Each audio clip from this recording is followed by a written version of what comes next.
تو جس بھی علم کا تعلق پریکٹیکل کرنے سے ہو، یعنی انسان پریکٹیکل اور عملی طور پہ وہ علم جب عمل کرے گا، یعنی اس کے اندر پریکٹس کرے گا، تب جا کے وہ علم انسان کو حاصل ہوتا ہو، تو اس علم کو پھر کیا نام دیا جاتا ہے؟ فن کا نام دیا جاتا ہے۔ تو لہٰذا یہاں پہ جو مصنف ہیں احمد حملاوی، جب علم صرف کی تعریف کریں گے، اصطلاحی تعریف، تو وہاں پہ وہ لکھیں گے باقاعدہ کہ ہم اس کی ایک عملی تعریف کرنے جا رہے ہیں۔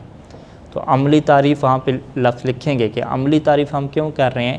کیونکہ صرف کا تعلق جو ہے وہ عمل سے ہے۔ عمل کیا مطلب؟ یعنی پریکٹس کرنے سے ہے، تمرین کرنے سے ہے۔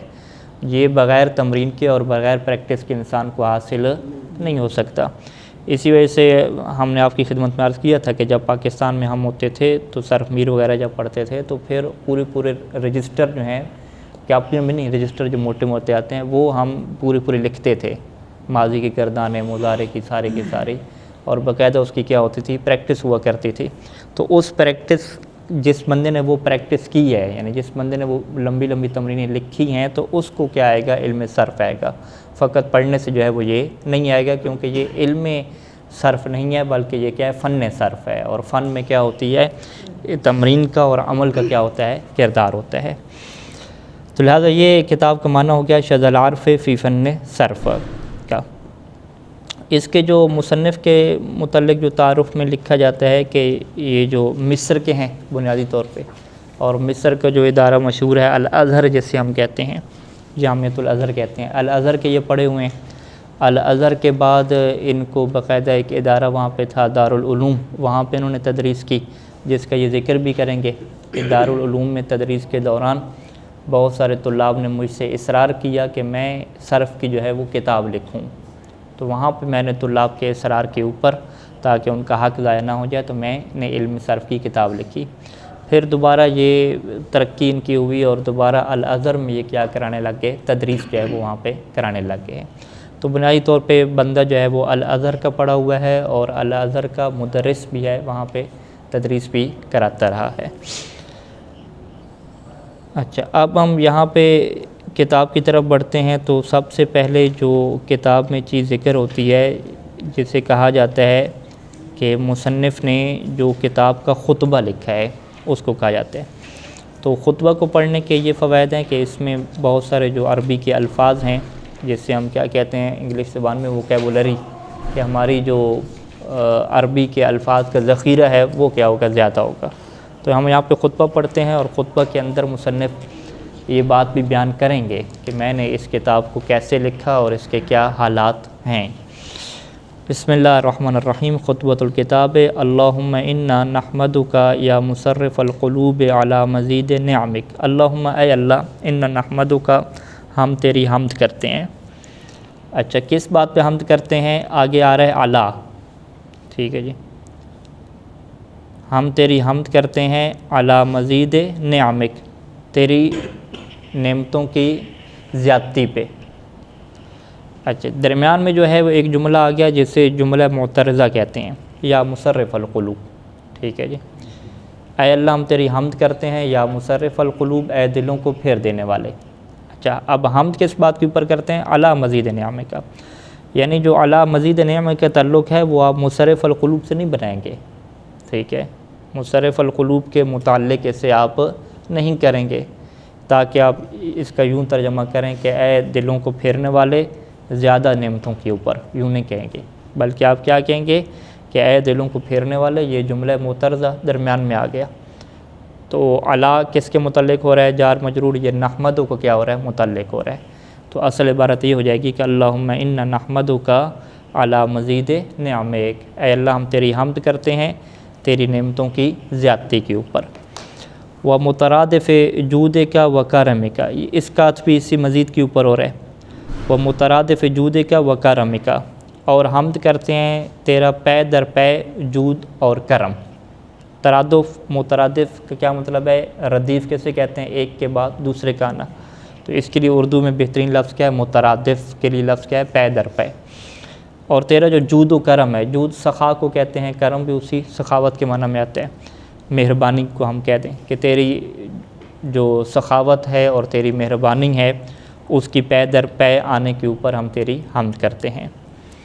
غمرتنا بِإِحْسَانِکَ، تو نے ہمیں کیا ڈانپ دیا اپنے احسان کے ذریعے سے، یعنی اپنے احسان کے ذریعے سے ہمیں ڈانپ دیا، یعنی تو پورا کا پورا احسان تیرا ہمارے اوپر ہے۔ احسان کون سا؟ الذی مصدرہ مجرد فضل کا، وہ احسان کے جس کا جو مصدر ہے وہ فقط اور فقط تیرا فضل ہے۔ مصدر کیا ہے؟ کسے کہتے ہیں؟ اصل کو، یعنی جس سے ہم کیا کہتے ہیں کہ احسان کی وجہ کیا بنی ہے۔ تو تیرے احسان کا جو سرچشمہ ہے، تیرے احسان کی جو وجہ ہے وہ تیرا فضل ہے، اور فقط فضل کہا۔ اس کا مطلب کیا ہوتا ہے کہ ہم اس بات کو نہیں کہتے کہ تو احسان ہماری وجہ سے کر رہا ہے، یعنی ہمارا بھی کوئی کردار ہے کہ تو ہمارے اوپر احسان کر رہے، نہیں، تیرے احسان کی جو پیچھے وجہ ہے وہ فقط اور فقط تیرا فضل ہے۔ ہماری طرف سے کوئی ایسی چیز نہیں ہے کہ ہم کہیں کہ ہماری وجہ سے اللہ کے اوپر کوئی حق پیدا ہو گیا ہے کہ وہ یہ ہمارا حق پورا کرے، یا ہم نے کوئی احسان کیا ہے تو ہمارے احسان کا بدلہ دے، نہیں، یہ احسان ایک ایسا ہے کہ جو فقط اس کا فضل ہے، فقط اس کی مہربانی ہے۔ وَشَمِلْتَنَا، اور تو نے ہمیں شامل کیا بِمُضَاعَفِ نِعَمِكَ وَطَوْلِكَ، اپنی جو ہے وہ دگنا، مضاعف کسے کہتے ہیں؟ ڈبل، ٹھیک ہے، اپنی دگنا نعمتوں اور مہربانیوں سے۔ طول کا مطلب بھی مہربانی کے ہوتا ہے۔ اپنی دگنا نعمتوں اور مہربانیوں کے ذریعے سے تو نے ہمیں شامل کیا، یعنی اپنی دگنا نعمتوں اور مہربانیوں کو تو نے ہمیں بلکہ نہیں، وَشَمِلْتَنَا، تو نے ہمیں شامل کر دیا۔ کس میں شامل کر دیا؟ اپنی دگنا نعمتوں اور مہربانیوں میں ہمیں شامل کر دیا۔ فَسُبْحَانَکَ، پس تو پاک ہے، تعالی صفاتک، تیری صفات بلند ہیں، عن شبیہ والمثال، کہ اس کی کوئی شبیہ یا مثال دی جائے، یعنی تیری صفات ایسی ہیں کہ جس کی کوئی شبیہ اور مثال نہیں ہے۔ وَتَنَزَّہَتْ أَفْعَالُکَ عَنِ النَّقْصِ وَالْإِعْلَالِ، اور تیرے جو افعال ہیں وہ نقص اور اعلال سے پاک ہیں، یعنی یہ صرفی الفاظ لے کر آ رہے ہیں لیکن ہیں لغوی معنی میں، ٹھیک ہے۔ اعلال کسے کہتے ہیں؟ کمزوری کو کہتے ہیں، کہ تیرے جو افعال ہیں وہ کسی قسم کے نقص اور کمزوری سے کیا ہیں؟ پاک ہیں۔ لا راد لماضی امرک، تیرے امر کے پورا ہونے کو کوئی رد نہیں کر سکتا۔ ماضی کا مطلب پورا ہو جانا، مذاق گزر جانا، یعنی تیرا جب امر ماضی ہو جائے، یعنی گزر جائے، پورا ہو جائے، تو اسے کوئی رد نہیں کر سکتا۔ ولا وصول لقدرک حق قدرک، اور تیری جو قدر ہے اس تک کوئی پہنچ نہیں سکتا۔ کس طرح پہنچنا؟ حق کا قدر کا، کہ اس قدر کا حق ادا کر دے، یعنی تیری جو قدر بنتی ہے اس کا حق کوئی بھی ادا نہیں کر سکتا، حتیٰ کہ ائمہ علیہ السلام کی زبانی سے بھی یہ الفاظ ہمیں ملتے ہیں کہ حق کی عبادت ادا نہیں ہو سکتا۔ وَنَسْتَمْطِرُكَ غَيْثَ صَلَوَاتِكَ الْحَامِيَةِ، اور ہم تم سے طلب کرتے ہیں۔ مطر کو جب آپ باب استفعال میں لے کر جاتے ہیں، طلب کا معنی ہوتا ہے نستمطرک، یعنی بارش کو طلب کرنا۔ ہم تجھ سے طلب کرتے ہیں تیری صلوات کی بارش کو۔ صلوات کون سی؟ الحامیہ۔ الحامیہ بظاہر یہاں پہ بلندی کے معنی میں ہے، کہ تیری جو بلند صلواتیں ہیں اس کی بارش کو ہم تجھ سے طلب کرتے ہیں۔ اور وہ تسلیمات کا، اور تیرے ان تسلیمات کو، تیری یعنی سلامتیوں کو، تیرے سلاموں کو طلب کرتے ہیں۔ الباہرت الباہیہ، باہرہ کا مطلب زبردست، نمایاں، اور الباہیہ کا جو مطلب ہے وہ خوبصورتی کے ہیں، چمک دمک، یعنی زبردست اور خوبصورت جو تیری سلامتیاں ہیں ان کو ہم طلب کرتے ہیں، ان کی بارش کو طلب کرتے ہیں۔ کس کے اوپر طلب کرتے ہیں؟ علی نبی کا، تیرے نبی کے اوپر، انسان عین الوجود۔ اب یہاں پہ وہ نبی کی کچھ مدح کر رہے ہیں، اور اس مدح کے اوپر کچھ شارحین نے، اہل سنت نے لکھا کہ یہ جو مدح ہے وہ غلو کے اوپر مشتمل ہے جی، انہوں نے غلو کر دیا۔ وہ غلو کیا ہے جی؟ وہ یہ ہے جی، بہرحال یہ ان کا نظریہ ہے، اس میں کسی قسم کا غلو نہیں ہے۔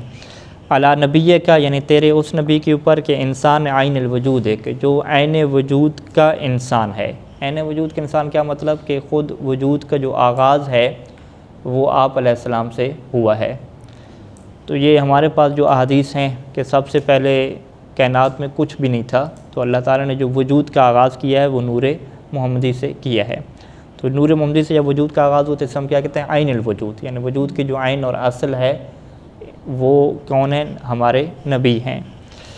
المشتق من ساطع نورہ، کہ جن کے نور کی چمک سے، ساطع مطلب چمکنا، کہ جن کے نور کی چمک سے مشتق ہوا ہے، نکلا ہے، کل موجود، ہر موجود، یعنی سب سے پہلے آپ کے نور کو خلق کیا، پھر آپ کے نور کی چمک سے باقی چیزوں کو خلق کیا گیا۔ محمد المصطفیٰ، یعنی وہ کون ہیں؟ محمد مصطفیٰ ہیں، من خیر العالمین نسبا، کہ جو تمام کائنات میں سے خیر ہیں، بہتر ہیں، کس اعتبار سے؟ نسب کے اعتبار سے بہتر ہیں۔ جب ہم یہ کہہ رہے ہیں نسب کے اعتبار سے بہتر ہیں، تو یہ پھر مکتب اہل بیت کا عقیدہ ہے کہ اہل بیت علیہم السلام ہوں، یا جو ہے وہ حضرت محمد مصطفیٰ صلی اللہ علیہ وآلہ وسلم ہوں، نسب کے اعتبار سے اوپر کوئی بھی ان کا مشرک نہیں ہے۔ جبکہ جو دیگر مکاتب والے ہیں، صحیح بخاری و مسلم کے مطابق پیغمبر اسلام کے جو والدین ہیں وہ کہاں پہ ہیں؟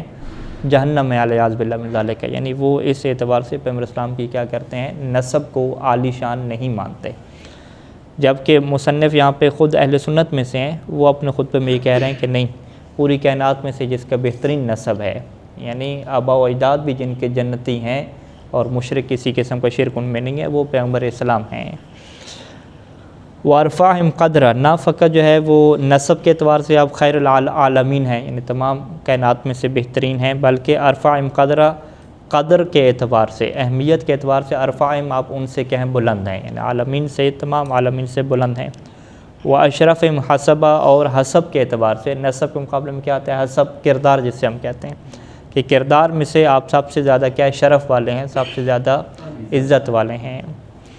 الذی، وہ محمد یعنی وہ نبی، الذی صغر بصحیح عزمہ جیش الجہالت، کہ جنہوں نے صغر، حقیر کر دیا، چھوٹا کر دیا، بصحیح عزمہ، اپنے صحیح عزم کے ذریعے سے، عزم کسے کہتے ہیں؟ ارادہ، یعنی اپنے صحیح ارادے کے ذریعے سے انہوں نے چھوٹا کر دیا جیش الجہالت، جہالت کے لشکر کو انہوں نے نیست و نابود اور چھوٹا کر دیا۔ ومزق بسالم حزمہ شمل الضلالت، مزہ کا کیا مطلب ہوتا ہے؟ کسی چیز کو پھاڑ دینا، اور سالم حزم ہی، خود یہ جو حزم، لفظ حزم ہے، یہ بھی اسی عزم کے معنی میں استعمال ہوتا ہے، عزم و حزم استعمال ہوتا ہے، اور اس کا ایک جو معنی استعمال کیا گیا ہے، دوسرا جو الگ معنی ہے وہ احتیاط اور دور اندیشی کے معنی میں، یعنی بسالم حزم ہی، آپ نے سالم حزم کے ذریعے سے، یعنی سالم احتیاط، یعنی صحیح دور اندیشی، اوپر کیا صحیح عزم کہا، تو یہاں پہ سالم حزم کا ہم کیا مطلب کریں گے؟ صحیح دور اندیشی، تو آپ نے صحیح دور اندیشی کے ذریعے سے مزہ کا پھاڑ کے رکھ دیا، ختم کر دیا، کس کو؟ شمل ضلالت، ضلالت کا جو اجتماع تھا، جو لفظ شمل استعمال ہوتا ہے لغت میں، وہ کسی چیز کا جو اتحاد ہوتا ہے اسے کیا کہتے ہیں؟ شمل کہتے ہیں، جس کو اردو میں ایک بہترین لفظ استعمال ہوتا ہے شیرازہ،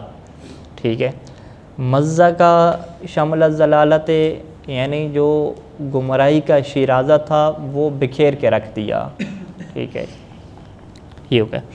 تو گمراہی کا جو شیرازہ تھا وہ بکھیر کے رکھ دیا، کیسے بکھیر کے رکھ دیا؟ بسالم حزم ہی، اپنی دور اندیشی کی سلامتی کے ساتھ۔ وعلی آلہ، اور ہم جو ہے وہ یہ اوپر ہے نستمطر کا، یعنی ہم صلوات کی اور سلامتیوں کی جو بارش کو طلب کرتے ہیں وہ نبی کے اوپر، تیرے نبی کے اوپر، وعلی آلہ، اور اس نبی کی آل کے اوپر، مظاہر الحکم، کے جو حکمتوں کا مظہر ہیں، وصحبہ، اور آپ کے ان اصحاب کے اوپر کہ مصادر الہمم، جو ہمتوں کا سرچشمہ، ہمت ارادہ، الذین مہدوا، کہ جنہوں نے تیار کیا، اچھا کیا تیار کیا؟ آگے آ رہا ہے سبیل الہدیٰ، ٹھیک ہے، کہ جنہوں نے آمادہ کیا، کس کے ذریعے سے آمادہ کیا؟ بلفیف جمعہم، ٹھیک ہے، یہاں پہ لفیف کا لفظ استعمال کیا جو صرفی ہے۔ لفیف کیا مطلب ہوتا ہے؟ کس چیز کو ملا دینا، بلفیف جمعہم، یعنی اپنے اجتماع کو ملا کر، وہ پہلے سے اتفاق تھا، اپنے اجتماع کو اور اپنی جماعت کو ملا کر، کون سی جماعت کے؟ المقرون، جو ملی ہوئی تھی، بالسداد، پختگی کے ساتھ، سداد کیسے کہتے ہیں؟ پختہ، کہ جو مضبوطی کے ساتھ ملی ہوئی تھی، اس کو ملانے کے ذریعے سے انہوں نے مہدو، کس چیز کو تیار کیا؟ سبیل الہدا، ہدایت کے رستوں کو آمادہ کیا، و معالم الرشاد، اور رہنمائی کی جو نشانیاں ہیں، معلم نشانیاں جو رہنمائی کی علامتیں ہیں ان کو آمادہ کر دیا۔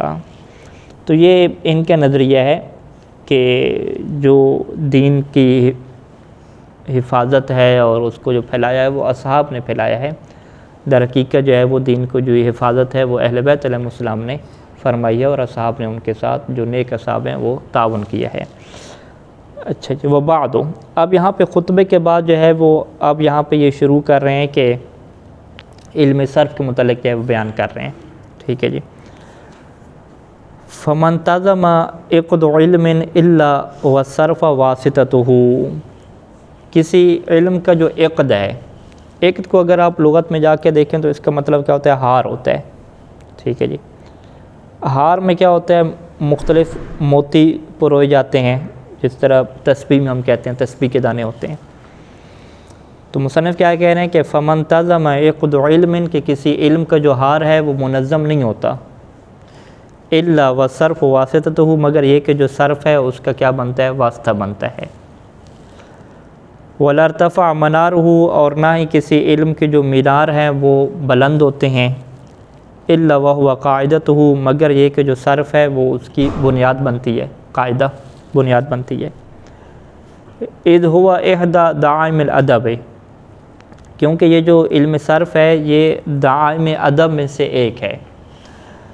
جو دعائم ادب کا لفظ استعمال ہو رہا ہے یہ اصل میں لفظ دعامہ کی جو جمع ہے وہ دعائم ہے۔ دعامت القوم یعنی قوم کا سردار، تو اس کی جمع کیا آگئی؟ دعائم آگئی۔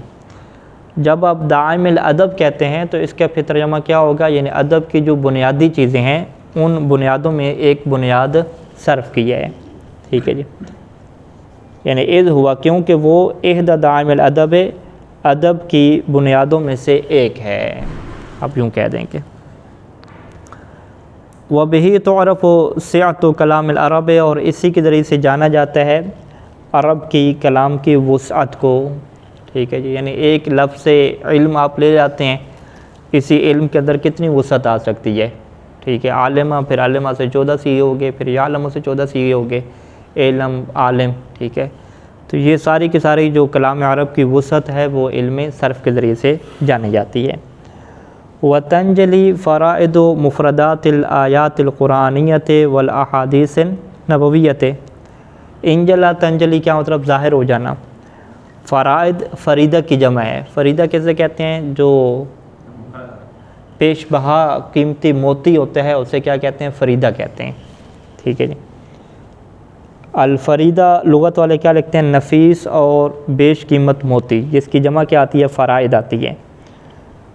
ترجمہ کیا ہوگا؟ وتنجلی یعنی ظاہر ہوتے ہیں، کیا ظاہر ہوتے ہیں؟ فرائد، بہترین قیمتی موتی، مفردات الآیات القرآنیۃ والاحادیث النبویۃ، آیات قرآنیہ اور احادیث نبویہ کے جو مفردات ہیں یعنی جو ان کے کلمات ہیں ان کے جو بیش قیمتی موتی ہیں وہ اسی علم صرف کے ذریعے سے واضح ہوتے ہیں۔ وہما یعنی آیات قرآنی اور احادیث نبویہ، یہ دونوں کے دونوں کیا ہیں؟ الواسطۃ فی الوصول الی السعادۃ الدینیۃ والدنیویۃ، کہ یہ دونوں کے دونوں واسطہ بنتے ہیں کہ اس کے ذریعے سے انسان پہنچتا ہے دینی سعادت اور دنیاوی سعادت کی طرف۔ تو لہٰذا یہاں سے اب وہ جو پہلا جملہ تھا کہ کوئی بھی علم ایسا نہیں ہے کہ وہ منظم ہو مگر صرف اس کا کیا بنتا ہے؟ واسطہ بنتا ہے۔ اس کی وجہ کیا ہے کہ جتنی بھی دنیا کے اندر علم ہے ان کا مقصد کیا ہے؟ انسان کو سعادت کی طرف لے کر جانا، کمال کی طرف لے کر جانا، اور قرآن اور حدیث کے علاوہ کوئی اور چیز پوری دنیا میں ہے ہی نہیں کہ جو انسان کو آخرت اور دنیا کی سعادت کی طرف لے کر جا سکے۔ تو لہٰذا کوئی بھی علم جو ہے وہ آپ منظم کریں گے، چاہے وہ علم اخلاق ہو، نفسیات ہو، قانون ہو، جو بھی آپ لے کر آئیں گے وہاں پہ آپ کو قرآن اور حدیث کی طرف آنا پڑے گا۔ جب آپ قرآن و حدیث کی طرف آئیں گے تو وہاں پہ علم صرف آپ کو لانی پڑے گی۔ تو بس یہ جملہ ہم کہہ سکتے ہیں کہ کوئی بھی علم ایسا نہیں ہے کہ وہ منظم ہو اور علم صرف اس کا واسطہ نہ بنے۔ اچھا جی، اب یہاں پہ علم صرف کی تعریف کے بعد مصنف اس واقعے کو بیان کرتے ہیں کہ یہ میں نے کتاب جو ہے وہ شذر عرف جو ہے وہ کیسے لکھی۔ وکان ممن، اور ان لوگوں میں سے کہ ممن تطلع، کہ جو نمودار ہوئے. تطلع کیا ہوتا ہے؟ نمودار اور ظاہر ہونا. کس کے لیے نمودار ہوئے؟ لرشف افاویقہ. رشف کیسے کہتے ہیں؟ چوسنے کو کہتے ہیں. افاویق کا ایک معنی جو ہے لغت میں کیا ہے کہ بادلوں کو کہتے ہیں، یعنی وہ بادل جس میں پانی جمع ہوتا ہے اور وہ پے در پے کیا ہے برستے ہیں. لرشف افاویقہ یعنی جو علم صرف کے بادل ہیں ان کو چوسنے کے لیے جو ظاہر ہوئے ان لوگوں میں سے، یعنی وکان ممن، اور ان میں سے جو ظاہر ہوئے علم صرف کے بادلوں کو چوسنے کے لیے. وتطلب جمع تفاریقہ، اور وہ طلب کرنے والے تھے، ٹھیک ہے، اور ان لوگوں میں سے جو طلب کرنے والے تھے کس چیز کو؟ جمع تفاریق ہی، کہ یہ جو صرف کی تفاریق ہیں، تفاریق کسے کہتے ہیں؟ اجزاء کو کہتے ہیں، بکھرے ہوئے اجزاء. اور وہ چاہنے والے تھے، طلب کرنے والے تھے کس چیز کو؟ جمع تفاریق ہی، کہ جو صرف کے ٹکڑے ہیں، اجزاء ہیں، اس کو جمع کرنا، اکٹھے کرنے کو چاہنے والے تھے. وہ کون تھے؟ وکان ممن طلبۃ مدرسۃ دار العلوم، وہ دار علوم جو مدرسہ ہے اس کے طلبہ تھے. کہ ان طلبہ نے سب سے پہلے کہا کہ یہ جو آپ کے پاس صرف کا اتنا علم ہے، ہم اس کو لینا چاہتے ہیں، آپ اس کے بکھے ہوئے اجزاء کو جمع کریں اور ہمارے لیے کیا ہے چیز منظم کر کے دیں. ہاں نہیں عربی ہے، نہیں عربی میں. فَإِنَّهُمْ أَحْدَقُوا بِي مِنْ كُلِّ جَانِبٍ، فَإِنَّهُمْ یہ جو دارالعلوم کے مدرسہ کے طالب علم تھے، أَحْدَقُوا بِي، یہ لفظ أَحْدَقُوا ہے. أَحْدَقُوا کیا مطلب؟ گھیر لینا. أَحْدَقُوا بِي، ان لوگوں نے گھیر لیا، مجھے بھی یعنی مجھے گھیر لیا، من كُلِّ جانب، ہر طرف سے. وَكَانَ الْمِطْلَابُ فِيهِمْ أَكْثَرُ مِنَ الطَّالِبِ، اور ان کے اندر جو مطلاب تھے وہ طالب سے زیادہ تھے. مطلاب اور طالب میں کیا فرق ہوتا ہے؟ کہتے ہیں کہ مطلاب جو ہے وہ مبالغہ کا صیغہ ہے. طالب ایک ہوتا ہے طالب علم، ایک ہوتا ہے مطلاب و علم. تو مطلاب کیا یعنی زیادہ چاہنے والا. یعنی مصنف کہتے ہیں کہ ان میں جو طالب علم تھے وہ تھوڑے تھے، لیکن جو مطلاب تھے یعنی جو زیادہ چاہنے والے تھے وہ بہت زیادہ تھے. یعنی ان کے اندر مطلاب کی اکثریت تھی جو زیادہ چاہنے والے تھے. فما وسعنی، پس میرے لیے کوئی وسعت نہیں بچی، یعنی کوئی مجال نہیں بچی، مگر یہ کہ الا ان احفظ العلم ببذلہ. حافظ یحفظ لفظ استعمال ہوتا ہے، حافظ یحفظ. حافظ یحفظ ہے تو پھر کیا بنے گا؟ احفظ بنے گا. الا ان احفظ العلم ببذلہ، مگر یہ کہ میں علم کی حفاظت کروں اس کو خرچ کرنے کے ذریعے سے. کیونکہ یہ مولا امیر المومنین السلام کے کلام سے ہے کہ مال اور علم میں جب فرق بیان کیا تو یہ بیان کیا کہ مال خرچ کرنے سے ختم ہو جاتا ہے، جبکہ جو علم ہے وہ خرچ کرنے سے نہ فقط محفوظ ہوتا ہے بلکہ بڑھ جاتا ہے. تو مصنف کیا کہہ رہے ہیں کہ میرے پاس بس یہی مجال بچی تھی کہ میں اس علم کی حفاظت کروں، یعنی وہ علم میرے پاس تو تھا، اس کی میں حفاظت کروں. کیسے حفاظت کروں؟ ببذلہ ہی، اس کو خرچ کرنے کے ذریعے سے. وَأَلَّا أَظُنَّ بِهِ عَلَىٰ أَهْلِي، اظن کیا ہوتا ہے؟ کنجوسی کرنا ذنین سے. اور میں اس علم کے متعلق کنجوسی نہ کروں علی اہلہ، جو اس علم کے اہل ہیں، یعنی جو اس کے حقدار ہیں ان کے اوپر میں کنجوسی نہ کروں. اب میں نے کیا کیا؟ فسرحت، سرح تسریح کہتے ہیں چھوڑ دینا. بس میں نے چھوڑ دیا. نواظر جو ہے وہ ناظر کی جمع ہے، نگاہیں، ٹھیک ہے. فسرحت نواظر البحث، بحث کسے کہتے ہیں؟ تحقیق کو کہتے ہیں، ٹھیک ہے. تو پس میں نے تحقیق کی نگاہوں کو چھوڑ دیا. کہاں پہ؟ فی فجاج القواغذ. فجاج کسے کہتے ہیں؟ کھلا رستہ، میدان کے معنی میں استعمال ہوتے ہیں. قواغذ جو لفظ استعمال کیا نا، یہ وہی کاغذ ہے جس سے ہم اردو میں کاغذ کہتے ہیں، عربی میں کاغذ کہتے ہیں. تو وہ کہتے ہیں کہ فارسی کے لفظ جو اصل میں کاغذ ہے، تو کاغذ کو انہوں نے کیا بنا دیا؟ تعریب کر دی، عربی میں کنورٹ کر دیا، ٹھیک ہے. پھر اس کی جگہ پہ کیا لفظ میں قواغذ استعمال کر دی، ٹھیک ہے. اچھا، اب اس کا مطلب کیا ہوگا کہ فسرحت نواظر البحث فی فجاج القواغذ. سرحت تو میں نے چھوڑ دیا، نواظر البحث تحقیق کی نگاہوں کو. کہاں پہ چھوڑ دیا؟ فی فجاج القواغذ، اوراق کے میدانوں میں، کاغذوں کے میدانوں میں. یعنی جو کاغذ کے کشادہ رستے اور کشادہ میدان تھے، وہاں پہ میں نے تحقیق کی نگاہوں کو چھوڑ دیا. وَبَعَثْتُهَا اور میں نے بھیجا. بعث کیا مطلب بھیجنا, بعثت نبی اسی سے ہے. بعثتها یعنی میں نے جو تحقیق کی نگاہیں اس سے میں نے بھیجا. فی طلب الشوارد کہ وہ ڈھونڈیں, تلاش کریں. کس کو طلب کریں؟ شوارد, جو پراگندہ چیزیں ہوتی ہیں. شوارد کا مطلب کس چیز کا بکھر جانا, یعنی پراگندہ چیزوں کو ڈھونڈنے کے لیے, تلاش کرنے کے لیے میں نے تحقیق کی نگاہوں کو بھیج دیا. ٹھیک ہے. فافتقت الاثر, افتقا کسی چیز کے پیچھے چلنا, فافتقت الاثر یعنی وہ جو نگاہیں تھیں تحقیق کی وہ اسی اثر کے پیچھے چلیں. ٹھیک ہے, جہاں پہ میں نے انہیں بھیجا تھا اسی نقش قدم پہ, اسی اثر کے پیچھے وہ چلیں. حتی اتت بالمبتدا والخبر, یہاں تک کہ وہ لے کر آئیں, مبتدا اور خبر کو لے کر آئیں. ٹھیک ہے جی, مبتدا اور خبر کو لے کر آئیں یعنی جہاں سے آغاز ہوتا ہے اور جس کے بارے میں خبریں دی جاتی ہیں ان ساری چیزوں کو لے کر آ گئیں. یعنی محاورتی زبان میں کیا کہیں گے کہ کاغذوں کے میدانوں میں نے تحقیق کی نگاہوں کو چھوڑا اور وہ اثر کے پیچھے اس طریقے سے چلیں یہاں تک کہ وہ جہاں سے آغاز ہوتا تھا اور جس کے بارے میں خبریں تھیں سب چیزوں کو اکٹھا کر کے میرے پاس لے کر آ گئیں. ثم جعلت, پھر میں نے کیا کیا, امیت صحیح من العلیل, جو صحیح ہے اس کی تمیز دینا شروع کی, من العلیل کمزور سے. ٹھیک ہے, صحیح کو کمزور سے میں نے تمیز دی, جدا کرنا شروع کیا. وَأُودِعَ, اودع کیا ہوتا ہے؟ کسی چیز کو محفوظ بنا دینا, حفاظت کی خاطر رکھ دینا. وَأُودِعَ اور میں نے حفاظت کی, ما کس کی؟ مقتطفہ. اب یہاں پہ جو اقتطفہ ہے نا اس کو ہم یوں کہیں کہ جو صیغہ اسے ہم بنائیں متکلم کا صیغہ بنائیں. ٹھیک ہے جی. اقتطفہ یقتطفو, اقتطفو, اقتطفو کیا مطلب ہوتا ہے؟ چننا. چننا کیا مطلب؟ پھلوں کو چننا. یعنی ہم اردو میں لفظ استعمال کرتے ہیں کہ جب آپ درخت سے پھل کو کاٹتے ہیں تو اس کے لیے لفظ کاٹنا استعمال نہیں ہوتا کہ میں نے پھل کاٹنے ہیں, اس کے لیے کیا لفظ ہوتا ہے؟ پھل کو چننا. ٹھیک ہے, یعنی اودع ما, میں نے اس چیز کو محفوظ کر دیا, ما اقتطفہ کہ جو میں نے چنا تھا. کس سے چنا تھا؟ من ثمار الکثیر, بہت ساری چیزوں کے جو پھل تھے وہ میں نے جو چنے تھے اس کو میں نے محفوظ کر دیا, امانت کے طور پہ محفوظ کر دیا. کس میں؟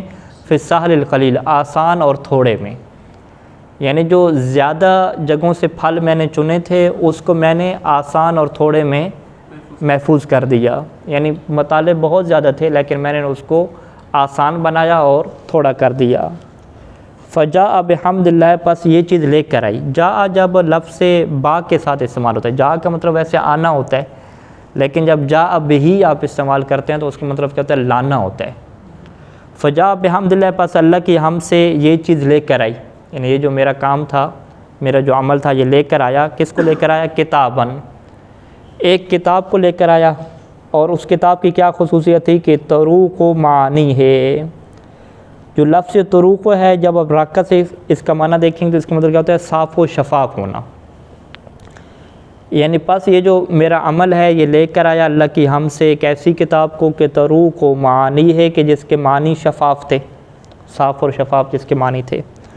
وتطیب و مجانی ہے, اور جس کے جو مجانی تھے وہ پاک و پاکیزہ تھے. مجانی کہتے ہیں پھل توڑنے کی جگہ, یعنی جس جگہ سے پھل توڑا جائے اس کو مجانی کہتے ہیں, مجنہ کی جمع. اور اس کے جو پھل توڑنے کی جگہ تھی وہ بڑی پاک و پاکیزہ تھی. عباراتہ شافیۃ و شواہدہ کافیۃ, اس کی عبارتیں شافی تھیں یعنی مکمل تھیں اور اس کے شواہد بھی کیا تھے؟ کافی تھے. فَأَنْعِمْ نَظَرَكَ فِيهِ, پس آپ کیا کریں؟ اپنی نگاہ کو اس میں انعام کے طور پہ نازل کریں, یعنی اپنی نگاہ کو اس میں انعام کریں, دیکھیں, یعنی اپنی نگاہ کو اس کے اندر ڈالیں بطور نعمت کے. فَأَنْعِمْ نَظَرَكَ فِيهِ, یعنی اس کتاب بنے اپنی نگاہ کو ڈالیں. وقل, اور کہیں, ٹھیک ہے, کیا کہیں؟ ذالک فضل اللہ ہے یؤتیہ ہے, کہ یہ اللہ کا فضل ہے, اللہ جسے چاہتا ہے عطا کرتا ہے. وَإِنْ رَأَيْتَ حَفْوَةً, اور اگر آپ کسی لغزش کو دیکھیں, حفوہ یعنی لغزش, غلطی, کسی آپ غلطی کو دیکھیں تو فقل, آپ کیا جملہ کہیں؟ آپ یوں جملہ کہیں کہ طغى القلم, کہ قلم نے کیا کی؟ سرکشی کر دی, بغاوت کر دی. جس سے ہم کیا کہتے ہیں کہ یہ لکھنے کی غلطی ہوگی ہے جی، مصنف ایسے نہیں تھے. یعنی اسے ہم کیا کہتے ہیں بہترین تعویل کرنا، یعنی میرے اوپر نہ چڑھ ڈولیں، میرے بارے میں برائی نہ کریں، بلکہ آپ اس کی بہترین تعویل کر دیں کہ یہ قلم کی کیا ہوگی، غلطی ہو گئی. فإن ذالک، کیونکہ یہ جو کام کرنا ہے نا، یعنی کسی کی کتاب کو دیکھنا اور وہاں پہ اگر غلطی دیکھیں تو آپ کہیں کہ یہ قلم کی غلطی ہے، یہ ایک ایسی چیز ہے کہ من دواعی الکرم ہے، کہ جو انسان کے اندر کرم کی جو اللہ نے صفت رکھی ہے اس کے اسباب میں سے ایک ہے. یعنی کرم کے اسباب میں سے، سخاوت کے اسباب میں سے، عزت کے اسباب میں سے ایک یہ سبب ہے کہ انسان دوسری کی غلطیوں کے متعلق اس طرح کے جملہ کہے کہ یہ جو ہے وہ قلم کی کیا لغزش ہے. دواعی الکرم یعنی کرم کے اسباب جو ہوتے ہیں، عزت کے اسباب، شرف کے اسباب. وحاشا کا، اور آپ اس بات سے بچیں کہ ان تکون ممن، کہ آپ ان لوگوں میں سے ہو جائیں کہ قیل فیہم، کہ جن کے بارے میں کہا گیا ہے. شاعر نے کیا کہا تھا؟ شاعر نے یوں کہا تھا کہ فَإِن رَأَوْا حَفَّةً طَارُوا بِهَا فَرَحًا مِنِّي وَمَا عَلِمُوا مِنْ صَالِحٍ دَفَنُوا. فَإِن رَأَوْا حَفَّةً، کہ اگر وہ لغزش کو دیکھتے ہیں، منی، مجھ سے، یعنی اگر وہ کسی میری غلطی کو دیکھتے ہیں تو طَارُوا بِهَا فَرَحًا، تو وہ اس کا چرچا کرتے ہیں. تارا اڑ جانا ہے کسی چیز، طَارُوا بِهَا یعنی میری اس غلطی کا چرچا کرتے ہیں، فَرَحًا خوش ہوتے ہوئے. وَمَا عَلِمُوا مِنْ صَالِحٍ، اور اگر وہ علم رکھتے ہیں میری کسی صالح اور نیکی کا، میرے اچھے کام کا اگر وہ علم رکھتے ہیں تو دفن اس سے وہ کیا کر دیتے ہیں، دفن کر دیتے ہیں. مثلا کہتے ہیں ان لوگوں میں سے نہ ہو جانا. وَقَدْ سَمَّيْتُهُ، اور میں نے اس کا نام رکھا شذ العرف. اب یہ میرے پاس ایک نسخہ کتاب کیا ہے، اس نے بھی یہ لفظ غلط لکھا ہے، شذ العرف اس نے لکھ دیا، ٹھیک ہے. اور میں نے اس کا نام رکھا شذ العرف فی فن صرف. واللہ اسألو، واللہ میں اللہ کو آپ منصوب کیوں پڑھیں گے؟ مفعول مقدم کے طور پہ. واللہ اسألو، اور میں اللہ سے سوال کرتا ہوں کہ ان یلبسہ ثوب القبول، کہ وہ اس سے پہنا دے قبولیت، قبول کا جو کا لباس ہے وہ اس سے پہنا دے، یعنی یہ میری اس کوشش کو قبول کر لے. وَأَن يُنْفِعَ بِهِ، اور اس کے ذریعے سے وہ نفع پہنچائے. إِنَّهُ أَكْرَمُ مَسْئُولٌ، بے شک جو مسئول یعنی جس سے سوال کیا جاتا ہے، سوال کرنے والوں میں سے وہ سب سے زیادہ سخی ہے. جس سے سوال کیا جا رہا ہے اس میں سب سے زیادہ کرم والا کون ہے؟ وہی ذات ہے. اچھا، آپ مصنف کتاب کے تعارف کرا رہے ہیں کہ میں نے کتاب کی کیا ترتیب رکھی ہے. کہتے ہیں کہ قد جعلتہ مرتبا، میں نے کتاب کو جو ہے وہ مرتب کیا ہے، علی مقدمۃ و ثلاثۃ ابواب، ایک مقدمہ اس کے اندر لکھا ہے اور 3 کیا بنائے ہیں؟ باب بنائے ہیں. فالمقدمۃ فیما، مقدمہ ان چیزوں کے بارے میں ہے کہ لا بد منہ فیہ، کہ جو ان چیزوں کا ہونا ضروری ہے، فیہ اس کتاب کے اندر. اب وہ مقدمہ میں یہ بحث کریں گے کہ صرف کسے کہتے ہیں، علم صرف کی کیا تعریف ہے، اس کا موضوع کیا ہے، علم صرف پہلے نمبر پہ بنانے والا کون ہے، اس علم کی بنیاد کس نے لکھی ہے. یہ ایک مقدمہ مختصر سے لکھیں گے جس کو وہ بیان کریں گے.